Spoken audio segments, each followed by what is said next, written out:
What if a king, surrounded by traitors, must face death alone in the silence of his own throne room? And when the blade finally falls, will it claim his crown, or awaken something far more ancient and unstoppable? Welcome to Classic Storytime Hub. Tonight's story is The Phoenix on the Sword by Robert E. Howard, a classic story reimagined and retold for the modern age. Before history found its voice, there was another age. An age buried so deep in time, it feels like a rumor whispered by ghosts. Back when oceans swallowed entire empires, when Atlantis itself vanished beneath black waves, and long before the rise of kingdoms men now call ancient, the world belonged to something greater, something wilder. Across the face of that forgotten earth, kingdoms shimmered like constellations brought down to land. Nemedia, Ophir, Brithunia, Hyperborea, cold and merciless. Zamora, where shadows clung to towers and secrets crawled in the dark. Zingara, proud and sharp with steel and honor. Koth, brushing against the fertile lands of Shem. Stygia, where tombs breathed silence and death was never truly still. And Hyrcania, whose riders thundered across the plains, draped in gold, silk, and steel. But above them all, unchallenged, unbroken, stood Aquilonia, the crown of the Western world. And into that world came a man, not born to rule it, not meant to belong to it. He came like a storm. Conan, a Cimmerian, black-haired, cold-eyed, a blade already in his hand before anyone thought to question him. A thief, a conqueror, a killer. A man who carried both a crushing darkness and a savage, untamed joy. And fate, whatever cruel force governs kings and corpses alike, was about to place the jeweled thrones of the world beneath his feet.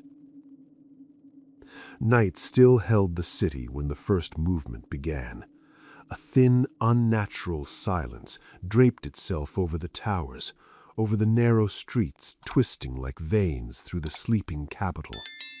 It was the kind of silence that comes just before dawn, or just before something breaks. In one of those forgotten alleys, so tight and winding, it felt more like a trap than a street. A door cracked open. A hand slipped out of the darkness. Then 4 figures emerged, masked, cloaked, moving fast. No words, no hesitation. They didn't look at each other. They didn't need to. They knew why they were here, and they knew what waited if they failed. The door closed behind them without a sound, and within seconds the 4 shadows were gone, swallowed whole by the maze of the city, as if they had never existed at all, like ghosts, like men already dead. But they were not alone. From inside the half-open door, a face lingered in the darkness, watching, smiling, not with warmth, but with something sharp, something cruel. 2 eyes burned in the gloom, predatory, knowing, amused. "Run," a voice whispered after them, thick with mockery. "Go on, disappear into the night." A quiet chuckle followed. "Fools." A pause, then softer, almost pleased. "You can feel it, can't you? The end trailing behind you, step for step, like a blind hound that never loses the scent." The door shut, bolted, final. Inside, the man turned and walked deeper into the house, a single candle flickering in his hand. He was massive, broad-shouldered, heavy with power.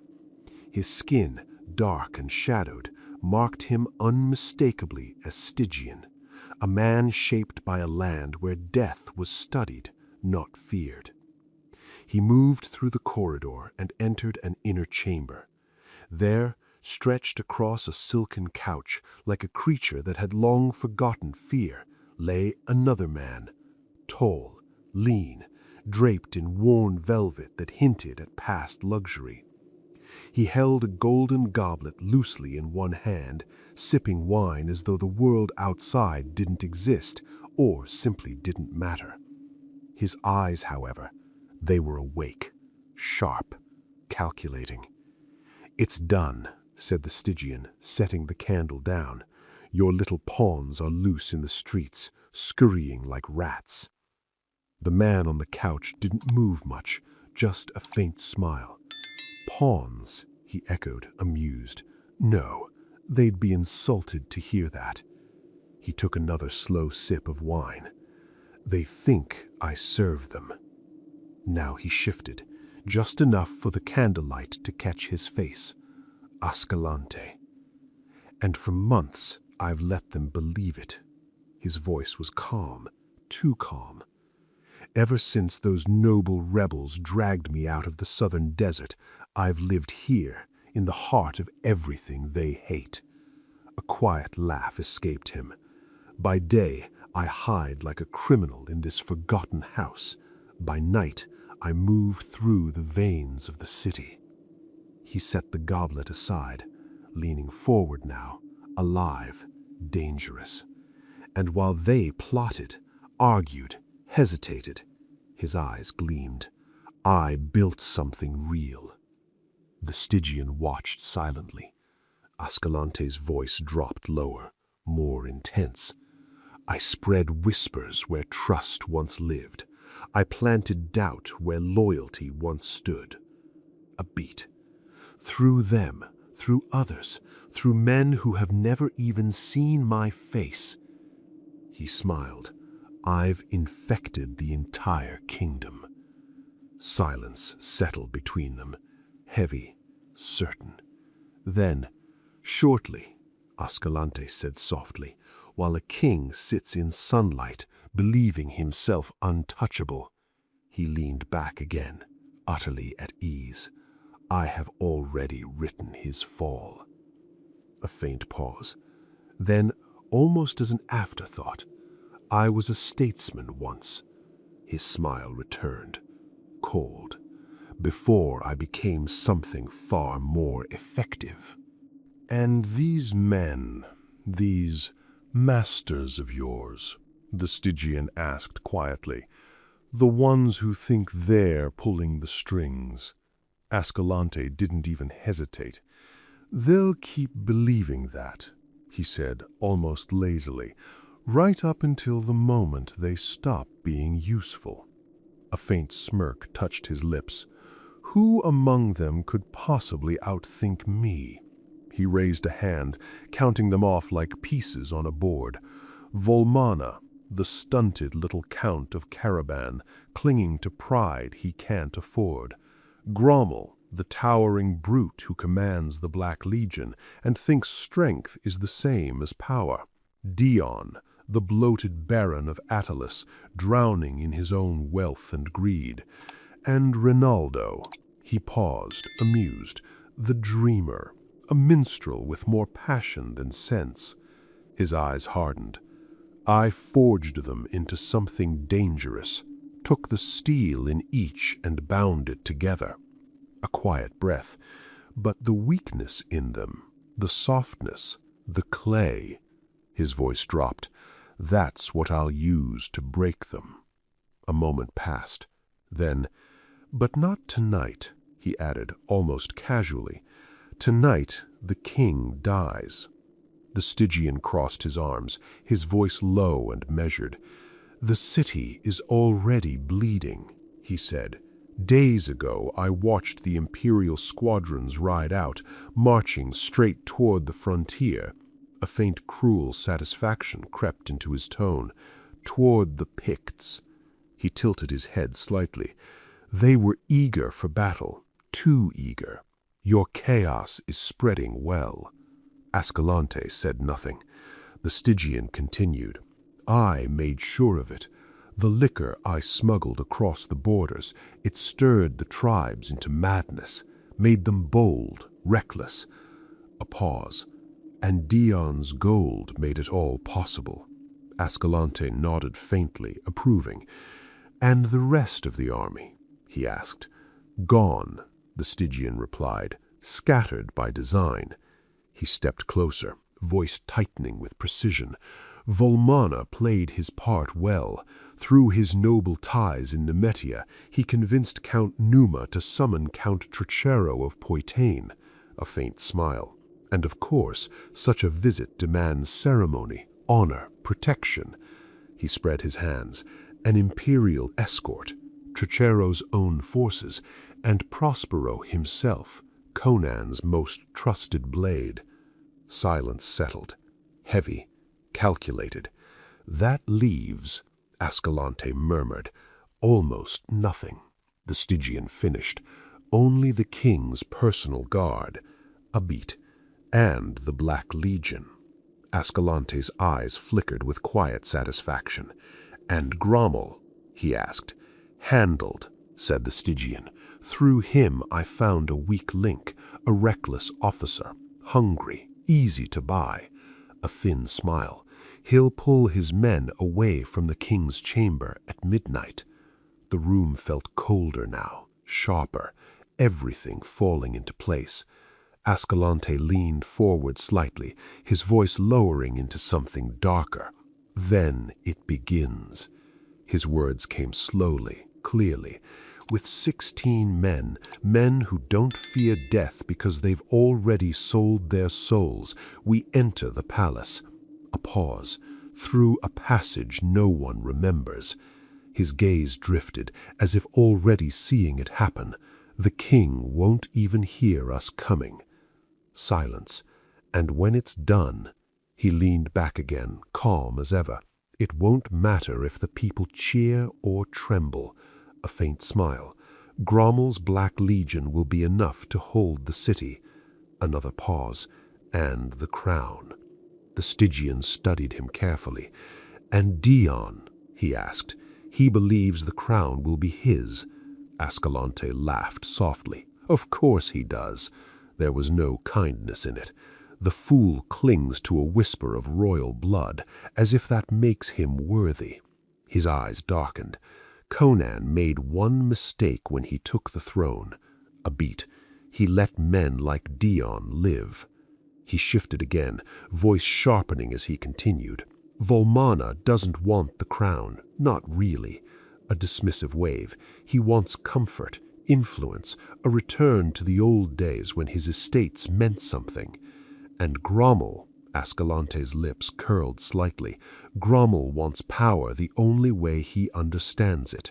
Command, not just of the Black Legion, but of everything. His tone hardened. He hates Palantides, always has. And Rinaldo, the Stygian asked. For the first time Ascalante's expression changed, not softer, but more interested. Rinaldo is different. A quiet pause. He doesn't want power. Another. He wants a story. The candle flickered, and for just a moment even Ascalante didn't answer right away. Ascalante exhaled slowly, as if savoring the question. Poets, he said at last, have always hated kings. He tilted his head, eyes distant for a moment. To them, perfection is never here. It's always just out of reach, around the next corner, buried in some golden past or waiting in some imagined future. A faint smile touched his lips. They can't live in the present, so they escape it. His gaze sharpened again. Rinaldo is one of them, burning bright with his illusions. He truly believes he's rising up against a tyrant, that he's freeing the people. A quiet pause. Men like him are the easiest to predict. He leaned back, stretching slightly, as if the weight of the world didn't concern him. As for me, his voice softened, but not with doubt. With me, it's simpler. A flicker of something older passed through his eyes. Not long ago, I had no ambition left. I was content raiding caravans, living day to day, waiting for nothing. His fingers drummed lightly against the arm of the couch. But something changed. A slow smile returned. Old dreams have a way of waking up. His voice dropped, colder now, sharper. Tonight, Conan dies. No hesitation. Dion takes the throne. A beat. And then, his eyes gleamed in the candlelight. He dies too. Silence. Heavy. Certain. One by one, Ascalante continued, almost whispering now, anyone who stands in my way will fall. He raised a finger slightly. Fire. Another. Steel. And then, with a sideways glance at the Stygian, or those delicate little poisons you're so gifted at crafting. A long pause followed. Then he smiled, not with humor, but with hunger. Ascalante, king of Aquilonia. He let the words linger in the air. Tell me, his voice dropped to a murmur, how does it sound to you? The Stygian didn't smile. He didn't react at all, at least not the way Ascalante might have expected. Instead, he gave a slow, heavy shrug. There was a time, he said, his voice thick with something darker than anger. I had ambitions too. His eyes flickered, shadow swallowing light. Ambitions that would make yours look small. A bitter laugh slipped out. Look at me now. He stepped forward slightly, the candlelight revealing more of his face. Once men feared my name. A pause. They would still, if they could see me now. His jaw tightened. Thoth-Amon, reduced to this. The words came like poison, serving an outlander. Another step, an outlaw. His voice hardened. And wasting what I am, helping petty nobles and squabbling kings chase their meaningless crowns. Ascalante didn't even bother to hide his amusement. You put your faith in tricks, in shadows, in rituals. A dismissive wave. I trust something far more reliable. His eyes locked onto the Stygian's. My mind. A beat. And my sword. The air shifted. Something dangerous moved beneath the surface. Your mind? Thoth-Amon growled softly. Your blade? His eyes darkened, something ancient stirring behind them. They are nothing. His voice lowered. Nothing against the knowledge of the darkness. The candle flame trembled. If I still had the ring. A pause. His gaze sharpened like a knife. Our positions might be very different. Ascalante's patience snapped. Enough, he said sharply. He stood.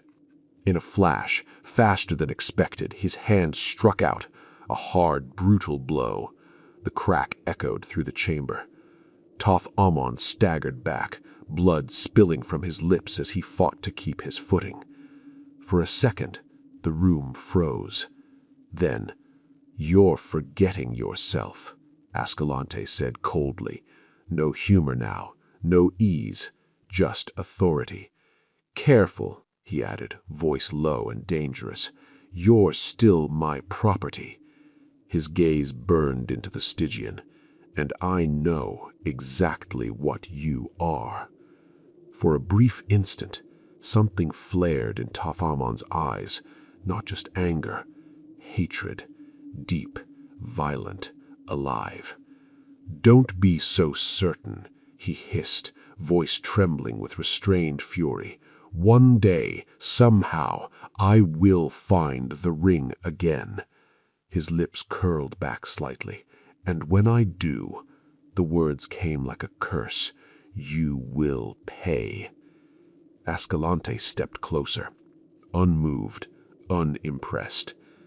"If you dare betray me," he said quietly, "go ahead." A faint mocking smile returned. "Climb to the rooftops, shout it to the whole city." His voice dropped to a whisper. "Tell them Ascalante is here, plotting against the king." A pause. "I dare you." Silence. Thoth-Amon didn't move, didn't speak. Then finally, "I can't," he muttered. Ascalante's grin widened. "Exactly." He turned away slightly, as if the matter was already settled. "You won't." A beat. "Because you understand what happens next." His tone shifted again. Quiet, controlled, lethal. "If I die, by your hand or anyone else's," he glanced back over his shoulder, "a certain priest deep in the southern desert will be informed." The words were calm, precise. "I left something with him." A pause. "A manuscript." Another. "Sealed." The candle flickered again. "And if that seal is broken," his voice lowered further, "a single whisper will pass through Stygia." A long, heavy silence followed. "And then," he smiled faintly, "something will begin to move." A breath. A wind. Cold, relentless, crawling north in the dead of night. He stepped closer to Thoth-Amon again, close enough to feel the tension in his body.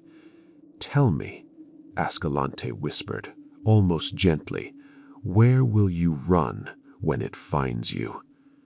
For the first time, the Stygian broke. A shudder ran through him. His dark skin seemed to lose its color, draining into something pale, something hollow. And in that moment, the man who once spoke of power looked very much like a slave again. Enough. Ascalante's voice cut through the tension like a blade. The warmth was gone, so was the amusement. Only command remained. "I have a task for you." He turned fully toward Thoth-Amon, eyes cold and precise. "I don't trust Dion." A brief pause. "I sent him away, back to his country estate, told him to stay there until tonight is done." His lip curled slightly. The fool could barely hold himself together in front of the king today. Fear leaks out of him. Ascalante stepped closer. "You'll ride after him. No hesitation. If you catch him on the road, good. If not, go to his estate." His gaze hardened. "And stay with him." A beat. "Do not let him out of your sight." The words came slower now, heavier. "He's afraid." A flicker of contempt. "And frightened men do stupid things." Another step closer. "He might run." A pause. "Or worse, crawl to Conan begging for mercy, spilling everything just to save his own skin." Silence. Then, sharp and final. "Go." Thoth-Amon bowed, low, obedient. The hatred in his eyes disappeared behind the gesture like a blade slipping back into its sheath. Without another word, he turned and left. Alone again, Ascalante exhaled softly. The room felt quieter now, too quiet. He reached for his goblet and lifted it slowly, watching the dark liquid swirl inside. Outside, dawn was coming. It crept over the jeweled towers of the city like a wound opening in the sky. Red, deep, almost the color of blood. Once drums roared when I rode to war. Gold scattered beneath my horse's stride. Now I wear a crown, and they hunt me instead. Poison in my cup, steel waiting at my back. The chamber of the king was nothing like the shadows where conspiracies were born. It was vast, radiant. Every surface gleamed with wealth. Polished walls draped in rich tapestries, floors layered with thick rugs, carvings twisting across the high ceiling in silver and ivory. Power lived here, but not the kind that hid. Behind a grand writing table of ivory and gold sat a man who didn't belong to any of it. Not truly. He looked out of place, as if the room had been built around him but never claimed him.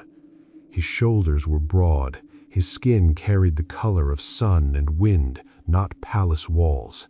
Every line of his body spoke of movement, of battle, of a life lived under open skies.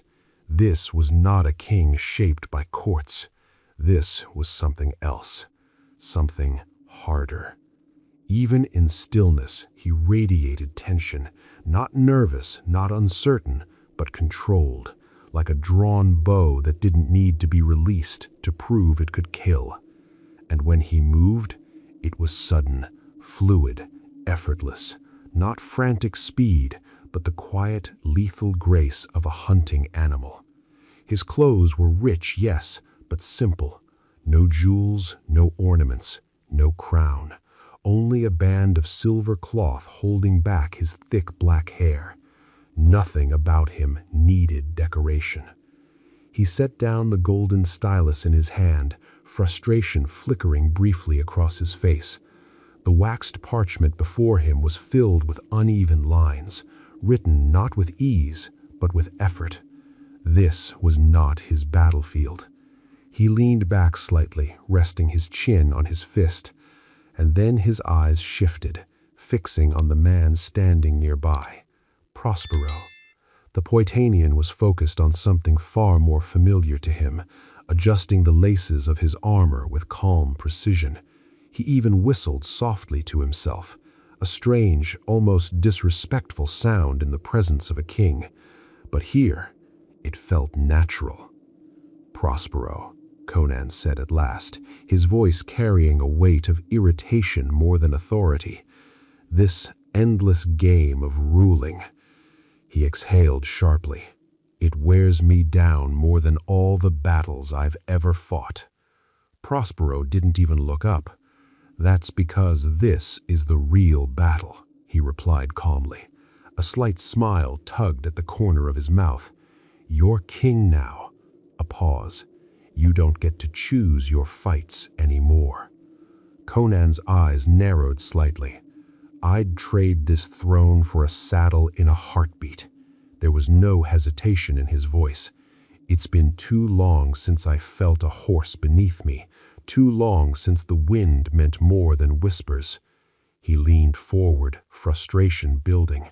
And now you ride to Nemedia. A faint edge of envy crept in, while I sit here. His jaw tightened. Publius says I must stay, that the city needs me. A sharp breath. Curse him.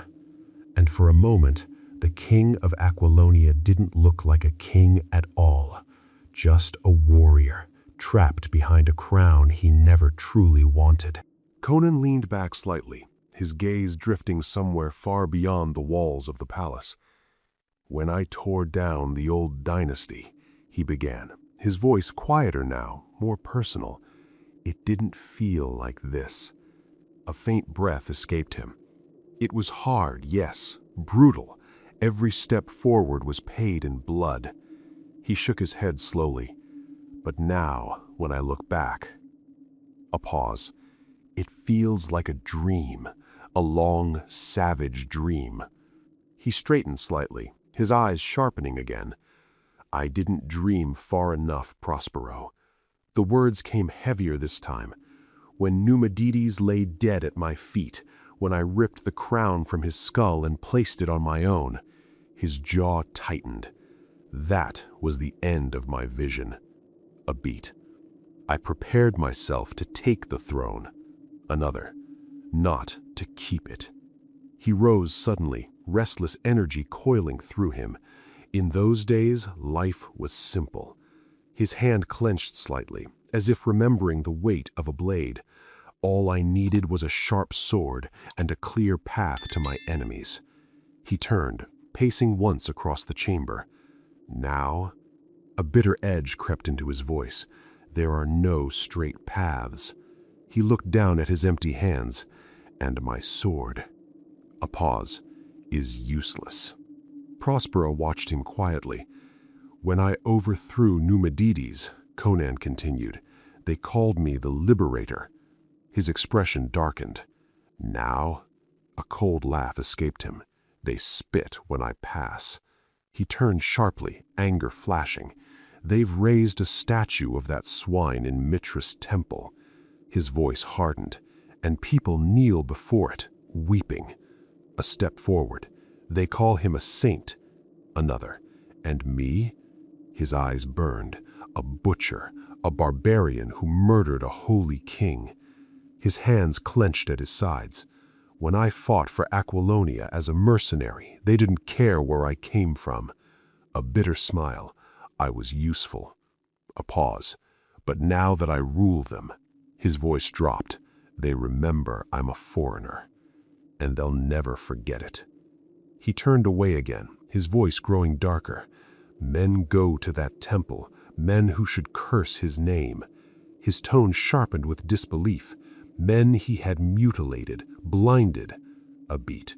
Men whose sons died screaming in his dungeons. Another. Men whose wives and daughters were dragged into his pleasure halls. He stopped, slowly. The same men now burn incense for him. A long silence. Then, quietly, fools. Prospero tightened the strap of his sword belt, his expression hardening. Rinaldo is behind it, he said. His songs poison their minds. He glanced toward Conan. Hang him. Blunt, simple. Let him sing to the vultures. Conan shook his head. No. The answer came without hesitation. Rinaldo is beyond me. He turned back, his voice quieter now, almost thoughtful. A great poet is stronger than any king. Prospero frowned slightly. Conan continued. His songs reach places my power never will. A faint, distant look crossed his face. He's nearly torn the heart from my chest, just by choosing to sing in my favor. A pause. I'll die one day, be forgotten. His gaze darkened, but his words, a breath, they'll live forever. Silence settled again. He stood there, unmoving now, thinking, listening, to something no one else could hear. Then, no, Prospero. His voice changed, lower, more serious. There's something else. A shadow passed through his eyes. Something beneath all this. A beat. Something we're not seeing. He stepped forward slightly, tension building in his frame. I can feel it. His voice dropped to a near whisper, the way I used to feel a tiger watching me, hidden in tall grass. The room seemed to tighten around his words. There's unrest in the kingdom. A pause. Not open rebellion. Another. Not yet. His gaze sharpened, but it's there. He moved again, slow and deliberate. I feel like a hunter, crouched by a dying fire. His voice painted the image. The forest is silent. Too silent. A beat, but in the dark. His eyes flicked toward the shadows. Soft steps. A breath. And sometimes, his voice lowered further. I almost see the eyes. He clenched his fist, frustration rising. If I could just face it. A sharp exhale. If I could strike something real, something I could cut down with steel. He stopped himself, then said firmly, this isn't chance.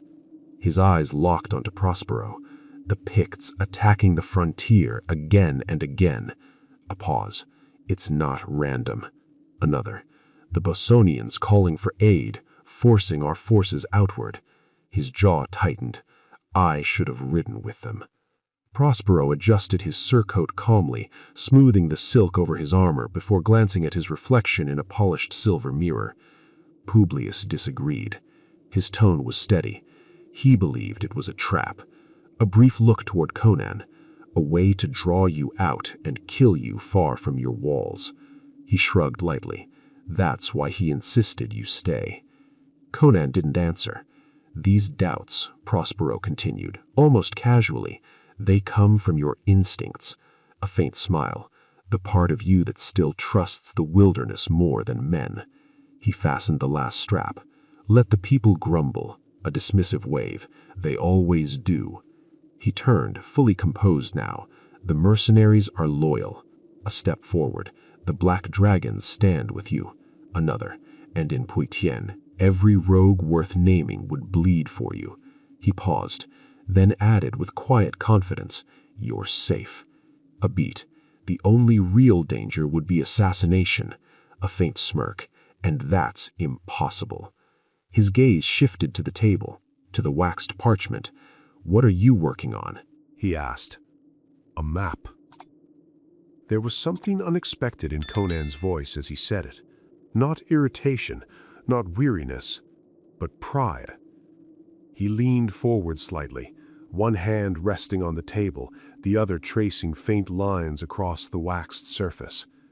"The court's maps," he went on, "they're precise, almost obsessive when it comes to the south, the east, the west." A faint snort. "But the north?" He shook his head. "They barely understand it. Half of it might as well be legend." His finger pressed down on a rough, newly drawn region. "So I'm correcting that." He glanced up briefly, drawing it as it truly is. Prospero stepped closer, curiosity replacing his earlier ease. He leaned over the table, studying the rough markings. "This," he said slowly, pointing, "this is Cimmeria?" Conan nodded. "My homeland." A pause. "And beyond it?" Prospero's eyes narrowed slightly as he traced the map. "Asgard? Vanaheim." He let out a low breath. "By Mitra. I always thought those places were myths." Conan's grin came sharp, almost savage. Without thinking, his fingers brushed the faint scars that marked his face, old memories carved into flesh. "You wouldn't," he said quietly, "if you'd grown up where I did." His voice dropped, taking on the weight of lived experience. "Asgard lies north of Cimmeria." A small movement of his hand. "Vanaheim to the northwest."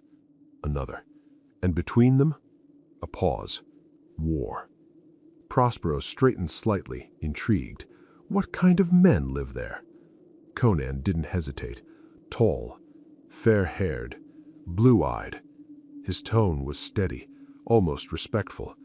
"They worship Ymir, the frost giant." A faint shrug. "Each tribe follows its own king. No unity, no peace." His eyes hardened slightly. "They fight all day, then drink and roar their songs into the night." Prospero laughed under his breath. "Sounds familiar." He folded his arms. "You laugh loud, drink deep, and sing like a man who doesn't fear being heard." A teasing glance. "You're more like them than your own people." Conan huffed softly, though there was no real offense in it. "Maybe. Or maybe it's the land that shapes a man." His gaze drifted again, far away. Cimmeria. The word came slower now. Heavy skies, always gray. Dark hills, endless forests. The wind never stops, just moaning through the valleys like something lost. A faint shadow crossed his face. "It gets into you." Prospero gave a small shrug. "No wonder they're a grim people." He thought briefly of Poitiers. Sunlit fields, slow rivers, warmth that never seemed to fade. A different world entirely. "They have no hope," Conan said quietly. Prospero looked back at him. "Not here. Not after death." His voice lowered. "They believe in Crom and his kind. Cold gods. Distant. They don't care about men." Another. "When you die, you don't rise to glory." His eyes darkened. "You go to a gray place. A land without sun, without joy. Forever." Silence lingered. Then Conan exhaled and shook it off. "I always preferred the ways of the Aesir. At least their gods know how to live." Prospero smiled. "Well, that world is behind you now. He turned, adjusting his gloves. "You're king of Aquilonia." A glance over his shoulder. "And I ride for Nemedia." A playful tone crept in. "I'll drink a cup of their finest white wine in your honor."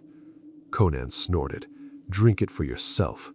A rough grin spread across his face. "And if you find any dancing girls in Numa's court," he waved a hand dismissively, "keep them to yourself. I don't need another war starting because of you." Prospero laughed as he headed for the door, and Conan's deep, booming laughter followed him out, for a moment echoing through the chamber like something untamed, something that no crown could ever truly contain. Beneath ancient pyramids, something waits, coiled, sleeping, watching. In the silence of tombs, shadows move where no light has ever reached. Whisper the word, and something will answer. The sun was dying.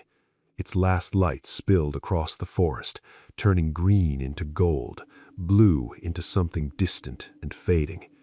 Evening crept in slowly, soft, beautiful, and uneasy. Dion of Atalis sat alone in his garden, a man surrounded by beauty and suffocating in it. Flowers exploded with color all around him, red, gold, violet, blossoms heavy with scent. Trees arched overhead, their branches weaving together to form a shaded circle, isolating him from the rest of the world. A private sanctuary, or a cage. He shifted in his marble seat, his heavy body restless. One hand twisted a thick golden chain over and over again, the metal catching the last dying light. Back and forth, back and forth. A nervous rhythm he couldn't stop. His eyes moved constantly, left, right, behind him, always searching, as if expecting something to step out of the shadows at any moment. The garden was quiet, too quiet. A fountain nearby murmured softly, its water catching the light like silver threads. Farther away, others whispered, hidden among the trees, blending into a strange, endless music. Beautiful, soothing. But tonight, it felt wrong. Dion swallowed, hard. His fingers tightened around the chain. He shifted again, glancing over his shoulder, certain now, absolutely certain, that he was not alone. Dion was not alone. He only believed he was. A few steps away, stretched across a marble bench as if the world bored him, a massive, shadow-draped figure sat, watching, waiting. Thoth-Amon. His dark eyes never left the Baron, heavy, silent, unblinking.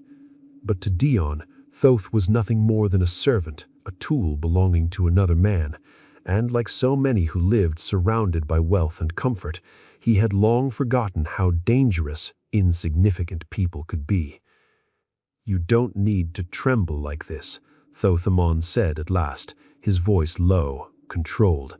"Ascalante is not infallible," Dion snapped back, irritation flaring through his fear. "He can fail like anyone else." Even speaking the possibility made his face damp with sweat. A slow, savage grin spread across the Stygian's lips. "Not Ascalante." His voice dropped slightly. "If he were capable of failure." A pause. "I would not be his slave." Another. "He would be mine." Dion frowned, distracted, almost half listening. "What nonsense are you talking about?" he muttered, already glancing away again. Thoth-Amon's eyes narrowed. Something deep inside him twisted. Years of humiliation, years of obedience, years of swallowing rage, all of it pressing closer to the surface. He was close to breaking, close to doing something reckless, something final. But Dion didn't see it, didn't feel it, didn't even consider it. To him, Thoth was not a man, not a mind, not a threat, just a slave, invisible. "Listen to me," Thoth said, his tone shifting, sharper now. "You will be king. That caught Dion's attention just enough. "But you don't understand Ascalante." A pause. "You cannot trust him." Another. "Not after Conan is dead." Dion hesitated, just for a second. "I can help you," Thoth continued, leaning forward slightly. "If you protect me, when you take the throne," his voice lowered, "I will make sure you keep it." Silence stretched between them. The fountains whispered. The leaves stirred faintly overhead. "Listen carefully, my lord." Thoth-Amon's voice changed again, deeper, older. "I was not always this." He spread his hands slightly, as if presenting the truth itself. "In the south, I was feared." A faint, distant fire flickered in his eyes. "My name carried weight. Thoth-Amon." He let it hang in the air, spoken alongside kings. Dion's gaze flickered, curiosity beginning to outweigh fear. "The ruler of Stygia himself honored me," Thoth continued, "raised me above all other magicians." A shadow passed across his face. "They hated me for it." A thin smile. "But they feared me more." His voice dropped further. "I commanded things beyond this world." The air seemed to tighten. "When I called," a pause, "they answered." Dion shifted uneasily. "My enemies never slept in peace," Thoth went on. "They never knew when the night would turn against them." His eyes gleamed faintly. "Imagine waking in darkness, unable to move." A breath, "and feeling something not human." Another, "closing its claws around your throat."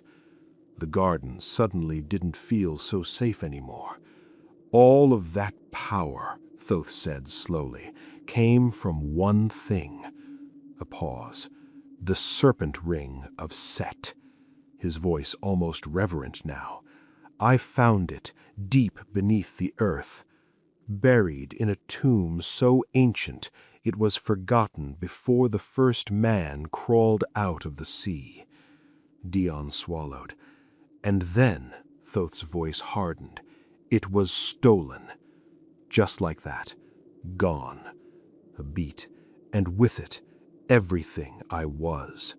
The fire in his eyes dimmed, replaced with something colder. "They came for me after that. The other magicians." Another pause.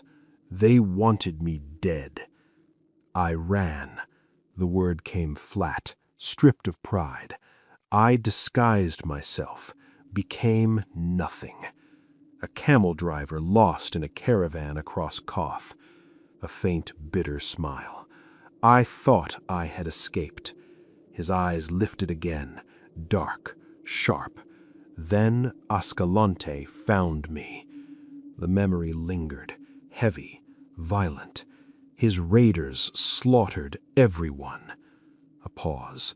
"Everyone except me." Dion leaned forward slightly now, drawn in despite himself. "I survived," Thoth said quietly, "because I told him who I was." A beat. "And I swore to serve him." Another. "Or die." He exhaled slowly. "That was the beginning of my chains." His hands clenched slightly. "You think this life is easy?" A cold laugh. "This obedience?" His eyes burned again. "It has been unbearable." He leaned closer now, voice tightening. "And he made sure I could never escape." A pause. "He wrote about me." Dion blinked. "In a manuscript." Another. "Sealed it." A final beat. "And placed it in the hands of a hermit far to the south." The fountains seemed louder now, the shadows deeper. "I cannot kill him in his sleep," Thoth said, almost to himself. "Cannot betray him." His voice dropped into something close to a whisper. "Because if I do," a pause, "the seal will be broken." Another. The truth will be read. He shuddered, a visible tremor running through his massive frame, and then his skin seemed to pale beneath its dark tone. Then a single word will be spoken in Stygia. Silence fell, thick, suffocating, and for the first time, Dion realized the man sitting beside him was not just a slave. "No one knows me here," Thoth-Amon said, his voice low, deliberate. "Aquilonia is blind to what I was." He took a slow step closer. "But if they ever find me," a pause, "if my enemies in Stygia learn where I am," his eyes darkened, "half a world would not be enough to save me." Another step. "What they would do," a voice dropped to a whisper, "would break something stronger than flesh." A beat, stronger than stone. He straightened slightly. "There is only one shield against them." A pause. "A king." His gaze locked onto Dion. "A throne. Armies. Power." He spread his hands faintly. "You protect me." Another pause. "I guide you." His voice softened, persuasive now. "And when I find the ring again—" "Ring?" Dion blinked. The word barely registered at first, just another sound drifting through his restless thoughts. "Ring?" He frowned, distracted. Then suddenly, "Oh," a spark of recognition. "My ring." Thoth froze. Dion leaned forward, interest blooming, not in the man before him, but in his own memory. Yes, the lucky one," he muttered to himself now, barely aware of anything else. "I bought it from a Shemitish thief, swore it came from some wizard in the south." A nervous chuckle. "Cost me a fortune." I wiped sweat from his brow. "But I need all the luck I can get these days." His voice tightened slightly. "With Volmana and Escalante dragging me into this madness." He shook his head. "I should check on it." Thoth-Amon didn't move, didn't breathe. Something was building inside him, fast, violent, unstoppable. Dion reached down, lifting a hidden panel in the marble bench beside him, a concealed compartment, stuffed with trinkets, useless things, charms, bones, cheap jewels, superstitions made solid. He dug through them carelessly, muttering under his breath. Then, "Ah!" A grin spread across his face. "Here it is." He lifted it into the fading light. Time stopped. The ring gleamed faintly. Not gold, not silver, something older, darker. It coiled around itself like a living thing, a serpent formed of strange coppery metal, its body looping 3 times, its tail locked between its own jaws. Its eyes burned, 2 yellow stones that seemed almost alive, watching, waiting. Thoth-Amon made a sound. Not a word, not even a cry. Something raw, something torn from deep inside him. "The ring!" His voice broke, then rose, wild, unrestrained. "By Set!" His entire body trembled. "The ring!" Dion turned sharply, startled, and what he saw drained the blood from his face. The slave was gone. In his place stood something else, eyes blazing, mouth open in something between a grin and a snarl, hands stretched forward like claws. "My ring!" Thoth screamed. "Stolen from me!" Steel flashed. The dagger struck hard, driven forward with brutal force, straight into flesh. Dion's scream came high and thin, then choked, cut short. His body folded in on itself, collapsing with a sickening softness, like something that had never truly held strength at all. He died as he had lived, confused, terrified, clutching at things he didn't understand. Thoth-Amon barely looked at him. The body was already meaningless, forgotten. He seized the ring with both hands, holding it tight, as if it might vanish again if he loosened his grip. "My ring." The words came in a whisper now, reverent, almost worshipful. "My power." He sank down slowly, crouching over it, staring, lost. Time slipped, stretched, broke. How long he remained there, even he did not know. Minutes, hours, an eternity. The world faded. There was only the ring. Only the darkness it carried, only the ancient crawling presence that stirred behind its silent form. And Thoth drank it in, let it seep into him, fill the hollow places, wake what had once ruled through him. When at last he moved again, it was slow, reluctant, as if returning from somewhere far deeper than sleep. The moon had risen, cold, pale, casting long shadows across the garden. The marble bench gleamed faintly under its light, and at its base something darker lay sprawled, twisted, still. Dion of a talus, forgotten, already part of the shadows. But Thoth-Amon stood again, and this time he was no longer a slave. No more, Ascalante, no more. The words hissed from Thoth-Amon's lips, barely audible, yet charged with a vampire's fury. His eyes glowed faintly red in the shadows, twin fires in the gloom. He bent over, scooping a handful of congealing blood from the fallen Dion, the Baron sprawled grotesquely across the marble floor. With careful, ritualistic motions, he smeared the dark liquid across the serpent-shaped ring's yellow gem eyes, coating them in a sinister crimson mask. "Blind your eyes, mystic serpent," he whispered, voice trembling with a deadly devotion. "Blind your eyes to moonlight and open them to darker gulfs. Whom do you summon, O serpent of Set? Whose shadow falls upon the waning light? Call him to me." His fingers traced intricate circles along the coiled scales, returning each time to their starting point, as if stirring some unseen current.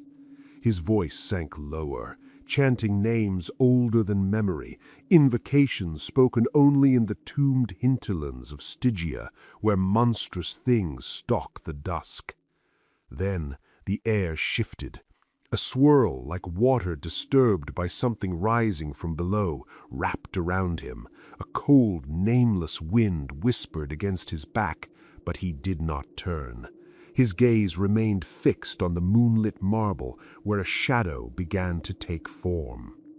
The shape grew, solidifying into a grotesque silhouette, hulking, distorted, vaguely like a gigantic baboon, yet unlike any creature that had ever walked the earth. Thoth did not flinch. Calmly, he drew a sandal from his girdle, his master's, kept for a moment such as this, and flung it behind him. "Know it well, slave of the ring," he bellowed, teeth flashing in the moonlight. "Find him who wore it. Destroy him. Look into his eyes, blast his soul, tear out his throat, kill all with him." The shadow lowered its monstrous head, sniffing the air like a hound of nightmare. Then, with a sudden, furious motion, it leapt back, wheeled in a wind-swept blur, and vanished as though swallowed by the night itself. Thoth-Amon flung his arms skyward in triumph, a man possessed, eyes gleaming, teeth bared in exultation. Outside the city walls, a lone sentinel yelped in horror as a massive black figure with glowing eyes streaked past him, wind howling in its wake. But just as quickly, it was gone, leaving the soldier questioning whether he had glimpsed reality or dreamed a hallucination. When the world was young and men were weak, and the fiends of the night walked free, I battled Set with steel and fire and the poison of the upas tree. Now I slumber in the mount's black heart, and the ages wear their toll. Forget not him who fought the snake and kept the human soul. Meanwhile, King Conan slept alone beneath the golden dome of his chamber. His dreams were gray mists, swirling and opaque, when a distant, faint voice called. It was a whisper he could not ignore, drifting across impossible gulfs of space and time. Sword in hand, Conan moved through the mist as if walking through clouds, the voice growing louder, insistent, until the single word he understood echoed across the shifting gray. Conan. His name, drawn from the void, called to him, and he knew, even in sleep, that it demanded an answer. The gray mists thinned, revealing a corridor carved from solid black stone. No torch burned here, yet some strange magic allowed Conan to see clearly. Every surface, walls, ceiling, floor, gleamed like obsidian, polished to a dull mirror. Strange figures were etched into the rock, ancient heroes, half-forgotten gods, and monstrous shadowy forms whose very presence made the Cimmerian skin crawl. He glimpsed the faint outlines of the nameless old ones, colossal and alien, their shapes impossible for human feet to have touched in centuries. A shiver ran down his spine. Ahead, a wide staircase appeared, carved straight from the living rock. Along the edges, symbols twisted and writhed, arcane markings older than memory, designs so terrible they seemed almost alive. Each step bore the head of the ancient serpent set, so that every footfall crushed the ancient symbol beneath it. Conan stepped carefully, but with each strike of heel upon stone, his unease did not abate. A voice, soft but compelling, carried him onward. The darkness thickened, almost suffocating, yet he pressed forward until he entered a crypt unlike any mortal chamber. There, seated atop a tomb, was a vague figure, white-bearded, robed in shadows, and radiating an impossible age.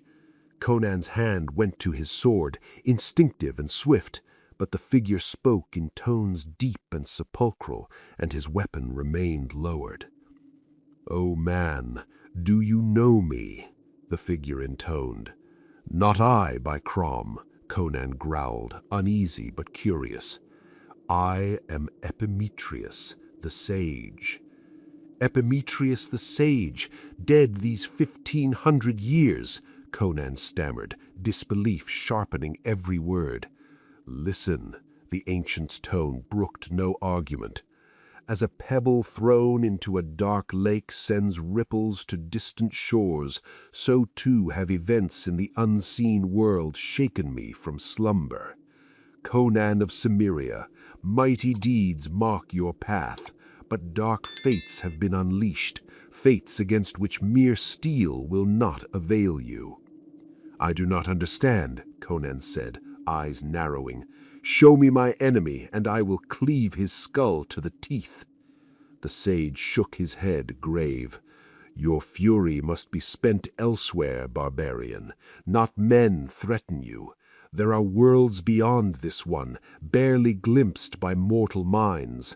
Formless horrors roam those voids, fiends drawn into reality by the will of evil magicians, fiends that rend and devour at their command.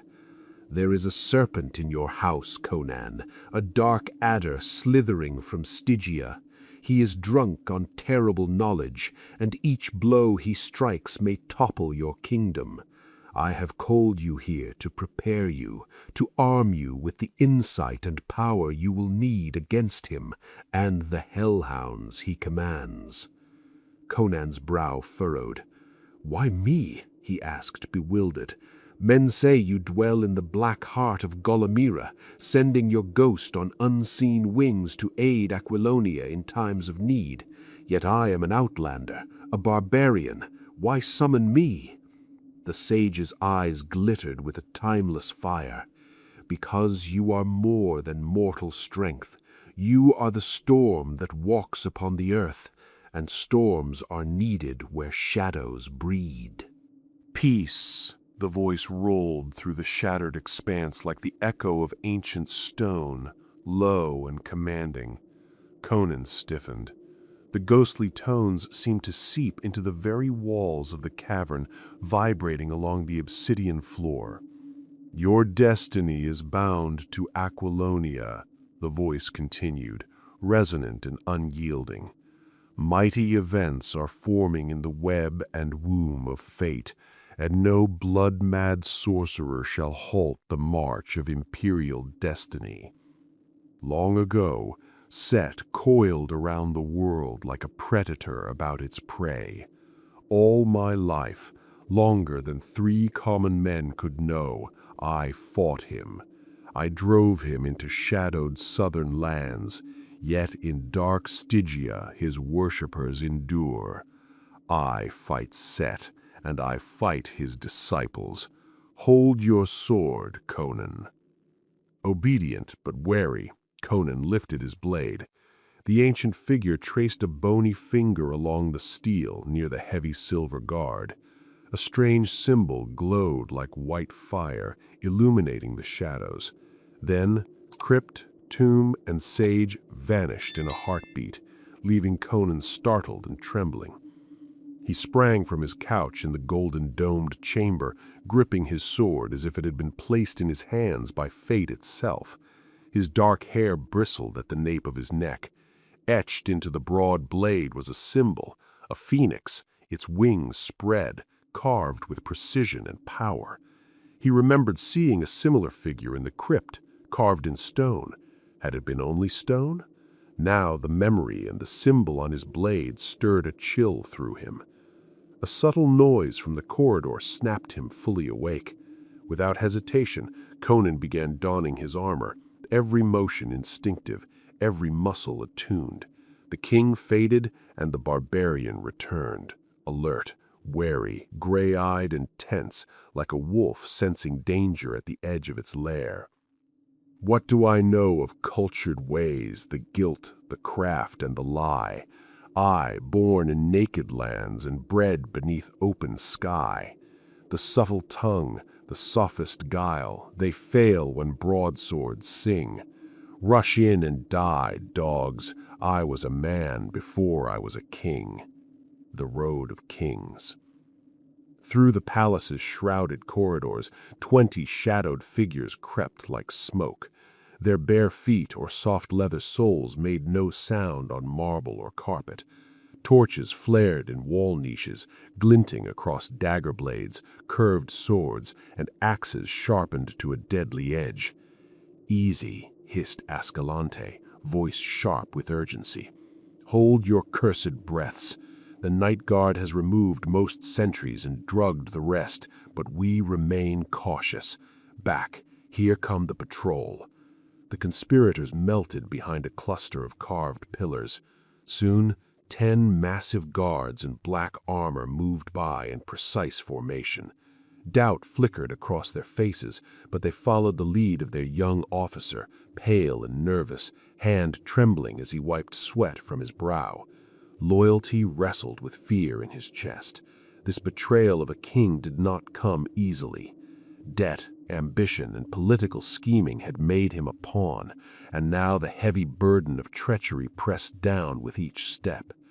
The tension is electric. Shadows, swords, and unseen magic converge, ready to snap into a violent storm. Conan's phoenix-marked blade, the conspirators in the halls, and the fated hand of Set's dark worshippers all hang in balance, waiting for the first move. The guards clanged by, their heavy boots echoing up the corridor, then vanished into the shadows. "Good," hissed Ascalante, eyes gleaming. "Conan sleeps unguarded. Move quickly. If they catch us mid-strike, we are finished. But who would mourn a dead king?" "Aye, haste!" Rinaldo's voice rang sharp, his blue eyes glittering like steel. He raised his sword, the metal catching the torchlight. "I hear the vultures circling. Onward!" They sprinted down the corridor, silent but for the pounding of their feet, and stopped before a gilded door, emblazoned with the royal dragon of Aquilonia. "Grommel, break it down," Ascalante barked. The giant drew a lungful of air, then charged with the force of a battering ram. The panels shuddered, groaned, and splintered under his weight. A second brutal thrust snapped bolts and sent shards of wood flying. The door burst open with a deafening crash. "In!" Ascalante roared, his pulse alive with fire and malice. "Death to the tyrant!" Rinaldo echoed, his voice a savage chant, sword poised high. But they stopped abruptly. Conan stood before them, not a groggy, unarmed man snatched from sleep, but a barbarian fully awake, steel in hand, partially armored, eyes blazing with controlled fury. "In, rogues!" Ascalante yelled. "He is 1 to 20 and unhelmeted." True, Conan had yet to fasten the heavy plumed helm or strap on the side plates of his cuirass. The shield still hung upon the wall, yet even so, he was better protected than most of his attackers, save for the fully armored Volmana and Grommel. The king's gaze swept over them. Faces were hidden by visors. Rinaldo's slouch cap shadowed his features. Yet Conan did not hesitate. With a roar like a cornered beast, he met the charge. Grommel lunged first, massive and unstoppable, sword lowered for a killing strike. Conan's muscles coiled, his blade flashing in a whistling arc.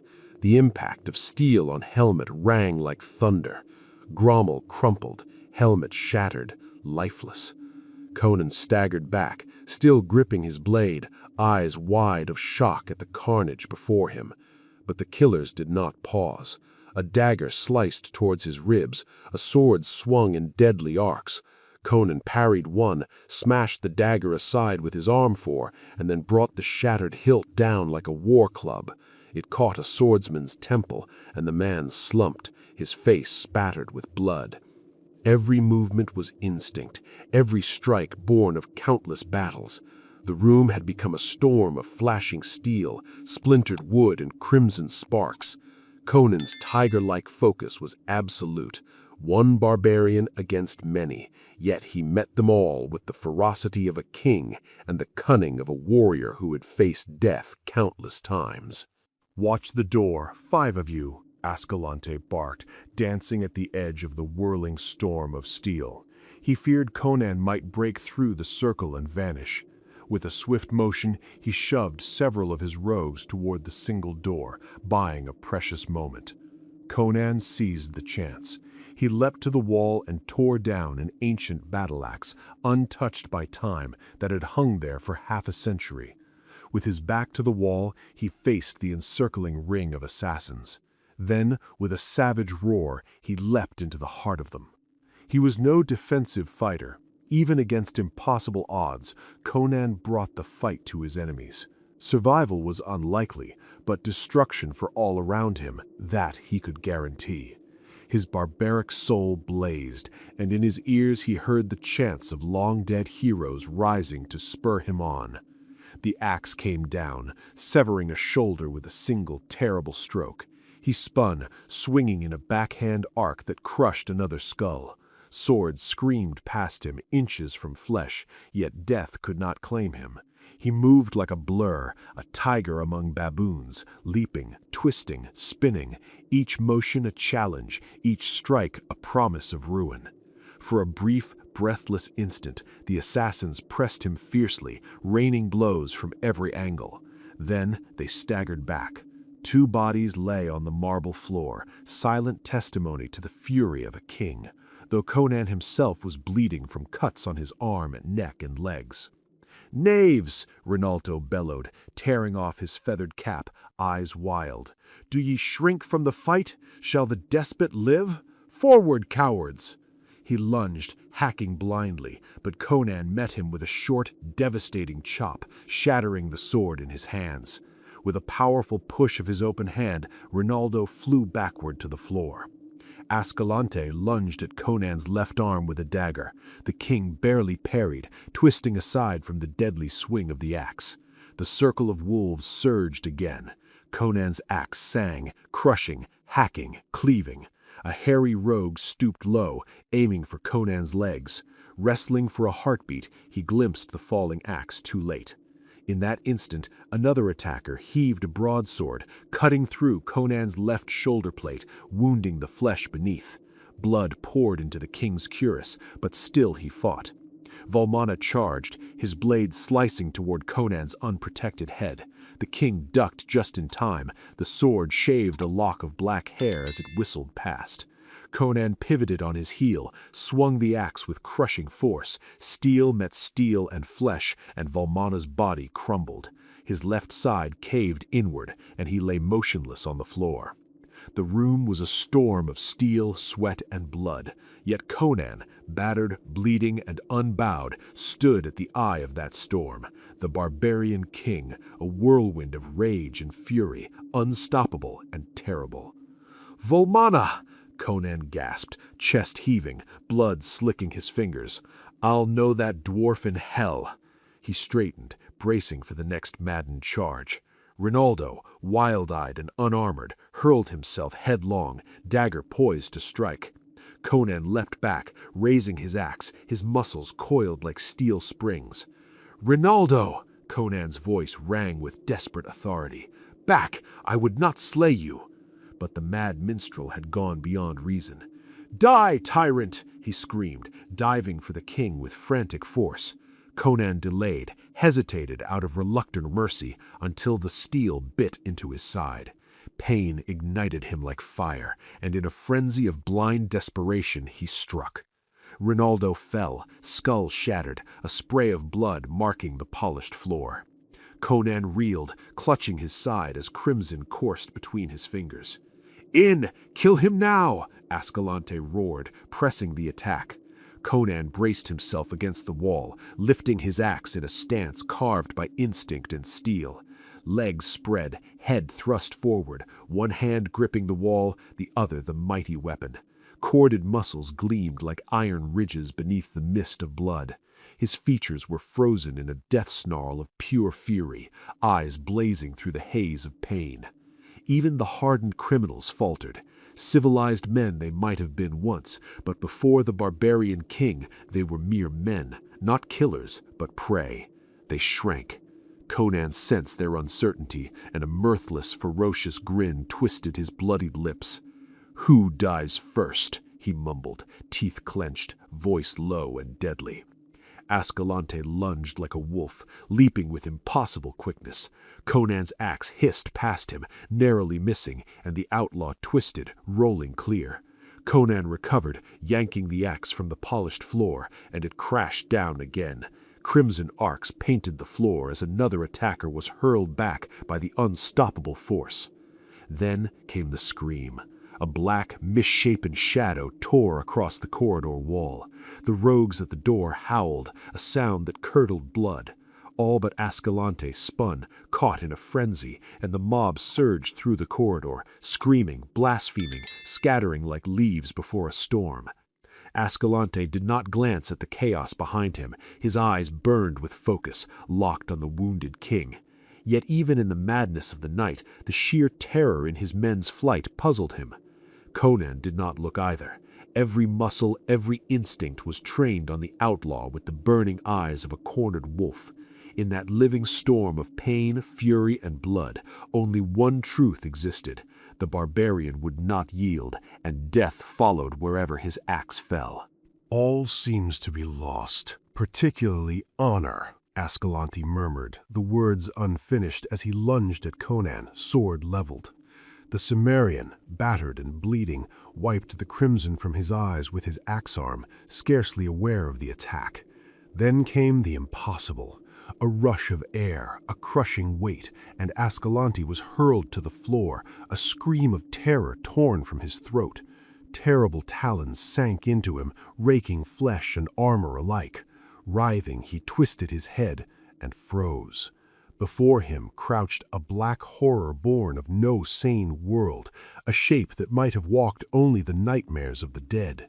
Its slavering fangs bared, yellow eyes burning with unholy light, it seemed a living shadow from another cosmos. The face, more mummy than beast, quickened with demonic life, was a distorted echo of the Stygian slave, Thoth-Amon. Philosophy, cunning, even cowardly calculation, everything deserted Ascalante. With a ghastly cry, he was gone, soul torn from flesh before the teeth could close. Conan's vision cleared, and he staggered backward, gripping his axe. At first he thought the thing a monstrous hound, then a baboon, and finally neither. A blasphemous horror that defied classification, looming and black with eyes like twin wells into infinity, it faced him with unearthly intelligence and fury. With a roar, Conan hurled his axe with all the desperate strength left in his battered body. It glanced off the creature's slanted skull with a screech of steel, and the king was thrown halfway across the chamber by the recoil. The jaws clamped around his raised arm, not to kill, but to assert dominance. And in those glaring eyes, Conan saw the reflection of the impossible, the abyssal horrors of the outer voids, the nameless fiends that dwell beyond mortal comprehension. A terror unlike any other gripped him. His soul seemed to shrivel, drawn toward the yellow spectral depths, to drown among formless chaos and nighted gulfs. The eyes expanded, consuming reality itself. Conan opened his mouth to roar his hate, his fury, his life, but only a dry rattle emerged, echoing hollowly against the golden-domed chamber. Here, in the heart of his palace, facing a creature not of earth or time, the barbarian king understood the true meaning of dread. The battle was no longer against men, nor against conspiracies. It was against a force that made mortality itself a fragile, fleeting thing. And against it, even Conan of Cimmeria could feel the tug of annihilation at the edge of his soul. Conan, still bristling with the remnants of his rage, struggled to lift himself fully onto the couch. His limbs trembled from exertion, blood and sweat mingling to streak his battle-worn face, but the barbarian's eyes burned with the undimmed fire of life. Around him the court swirled in chaos, the shocked cries of knights, counselors, and ladies mingling with the curses and oaths of the black dragons. "Bind him tighter! Apply pressure to the side!" Conan barked, his voice still a growl of command despite the gash that threatened to sap him of strength.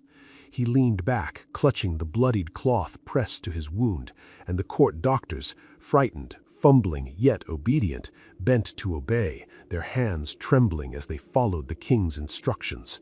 "Wine!" he demanded again, and a cup was pressed to his lips. The ruby liquid seemed to bring a surge of renewed vigor.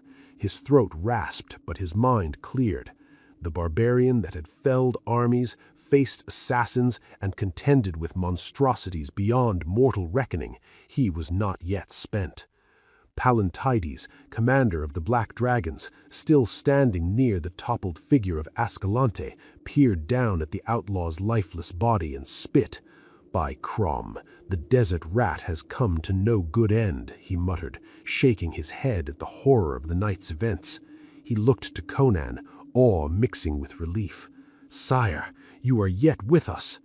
"Aye, and may Mitra curse the man who imagines a Cimmerian king can be killed so easily." His hand drifted to his axe, now propped against the marble couch, and he flexed his fingers around the haft, as if to reassure himself that the weapon and he were still alive. Publius, ever the man of meticulous order, hurried forward, frowning. "Your Majesty, the streets—" Conan waved him back with a grunt. "The streets can wait. My people live because I survive.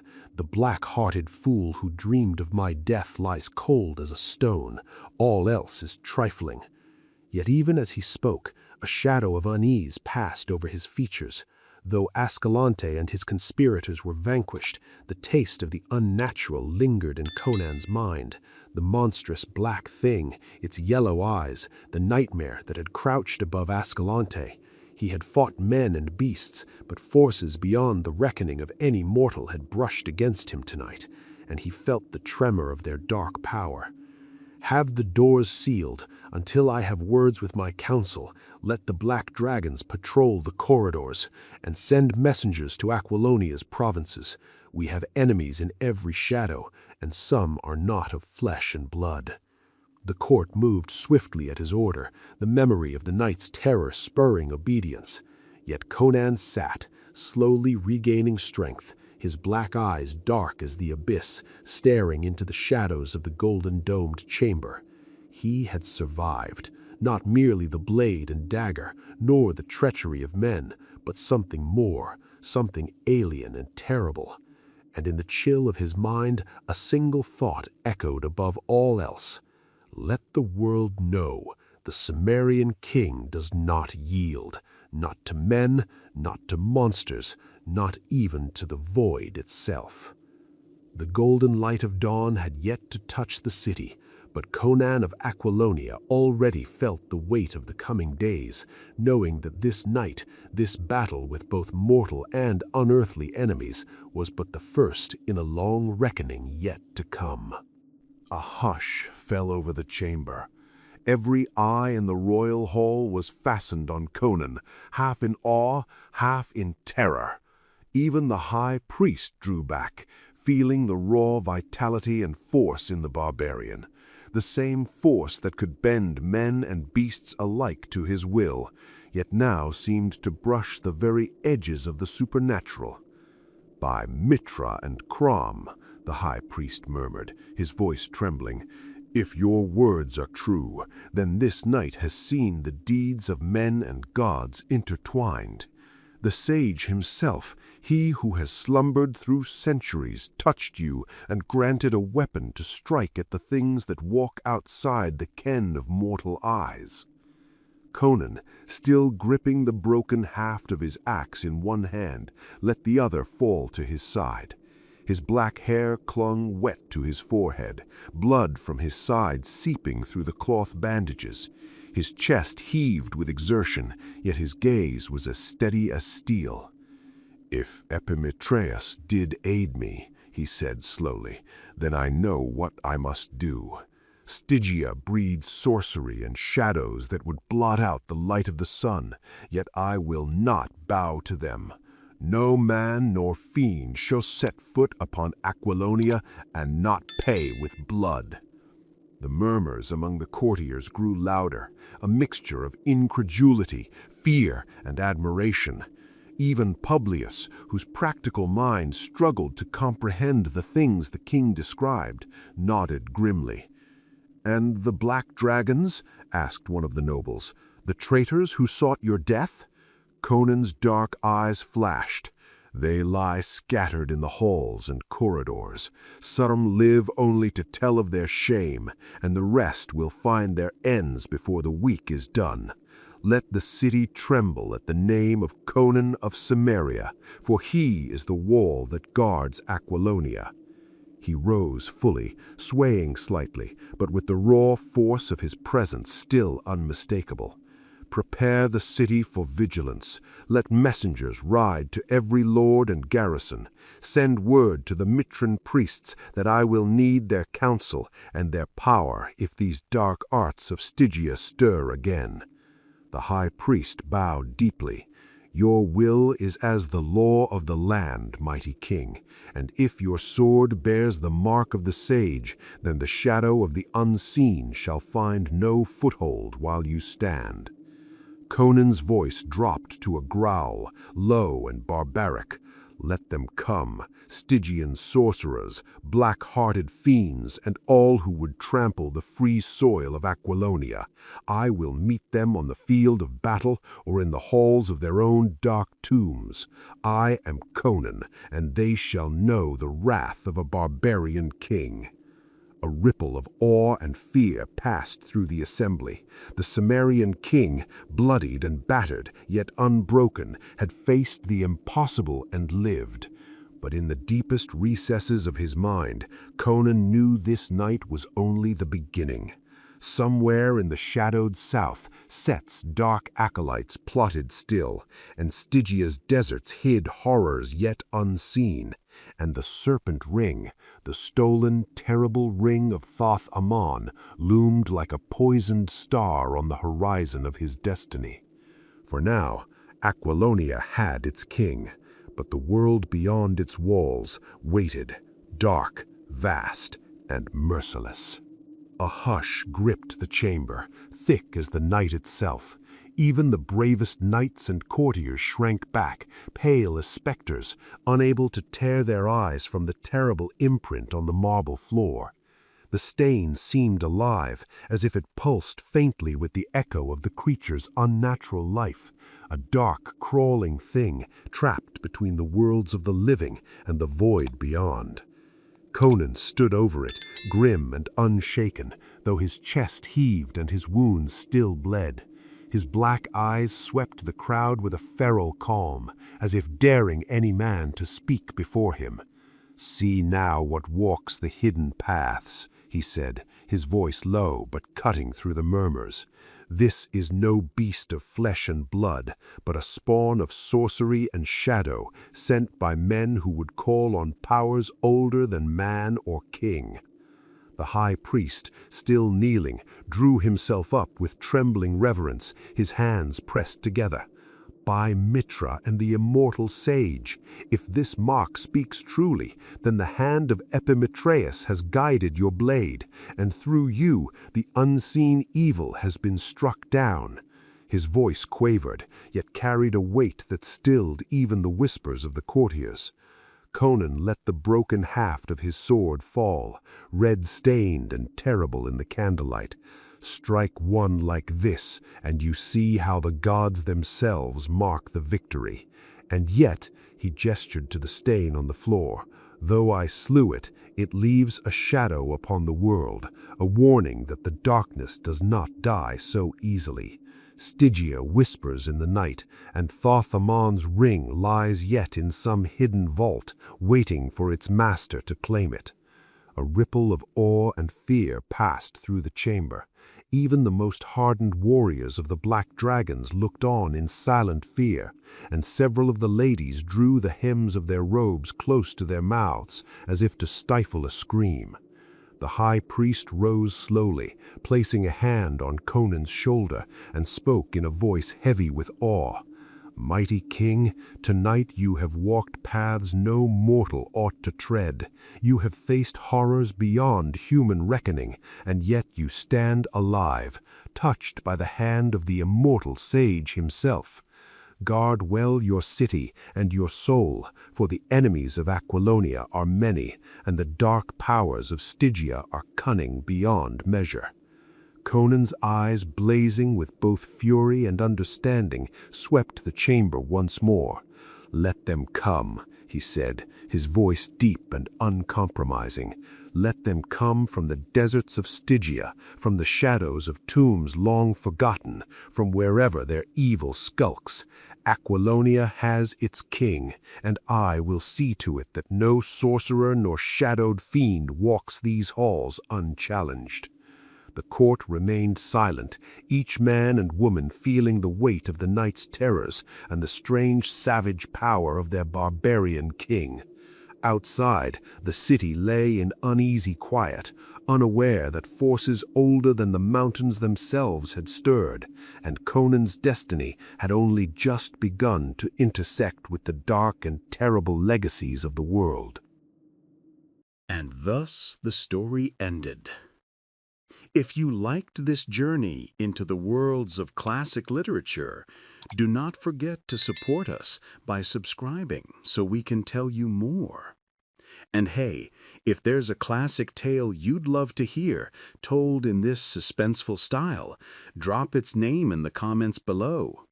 Your suggestion might be our next chilling adventure.